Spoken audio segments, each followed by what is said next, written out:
Hello friend, good afternoon. এখন আমি রান্না করছি।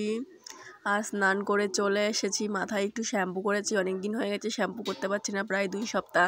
আর বেশি দিন হয়ে গেলে না মাথায় কেমন চুলকায় আর চুলগুলো ভারী ভারী হয়ে আসে। আর এখানে ভাত বসিয়েছি, ভাতের জল ফুটে গেছে। আর এখানে দেখো আলুর ঝোল বসিয়েছি, না আলুর ঝোল না, এটা হচ্ছে মাছের ঝোল করব, তার জন্যে। তো একটু ফুটুক, তারপর তোমাদের সাথে কথা বলি। তো শ্যাম্পু করে আসলাম, আর আমি গরম লাগে যে চুলের থেকে জল টপ টপ টপ টপ করে পড়ছে, তাই এই গামছাটা পেঁচিয়ে নিলাম। আর এদিকে মাছ ভেজে বেগুন ভেজে রেখে দিয়েছি। তো এই যে এটা যে সাইটিং মাছ, আর তার নিচে আছে বেগুন।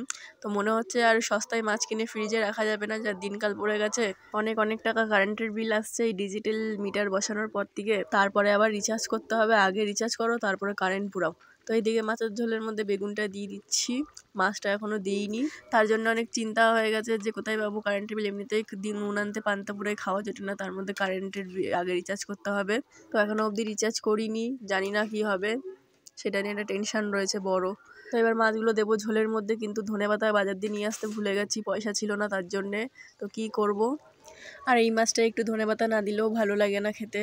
তো মাছগুলো সস্তায় পেয়েছিলাম রবিবারে, তাই কিনে এনে রেখে দিয়েছিলাম, জানি এই মাছ দিয়ে একদিন হয়ে যাবে তার জন্যে। ও তারপরে মনে পড়লো যে একদিন ধনে এনে রেখে দিয়েছিলাম ঘরে, সেই ধনেগুলো অর্ধেক ইঁদুরে খেয়ে চলে গেছিলো। বাদ বাকিগুলো কী করবো, আমি জলের মধ্যে ভিজিয়ে উঠোনে ফেলে রেখে দিয়েছিলাম। তারপরে মনে পড়লো যে সেই ধনেগুলোর থেকেই তো গাছ বেরিয়ে গেছে, যাই এখান থেকে ধনে পাতা তুলে নিয়ে এসে মাছের ঝোলে দেবো। তো চলো যাই দেখি ধনে পাতাগুলোর কী অবস্থা। বাইরে যেতেও ভয় লাগে, বাইরে যা মশা, গেলেই এমনি অ্যাটাক করা শুরু করে দেবে।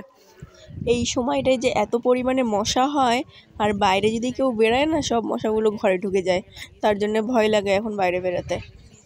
এই একটু শান্তিতে রান্না করছিলাম ধূপকাঠি জ্বালিয়ে, এবার বাইরে যাব, আবার সেই মশাগুলো সব রান্নাঘরে ঢুকে যাবে। তো যাই দেখি কত কেমন হয়েছে ধনেপাতাগুলো, তোমাদেরকেও একটু দেখাই। আর বাসে খুব রোদ্দুর উঠেছে, আর গরমও সেরকম পড়েছে।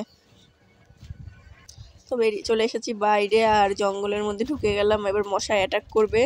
তো এই হচ্ছে আমাদের ধনেপাতা গাছ। তোমাদের কেমন লাগলো কমেন্ট করে জানাবে। Tata, bye bye.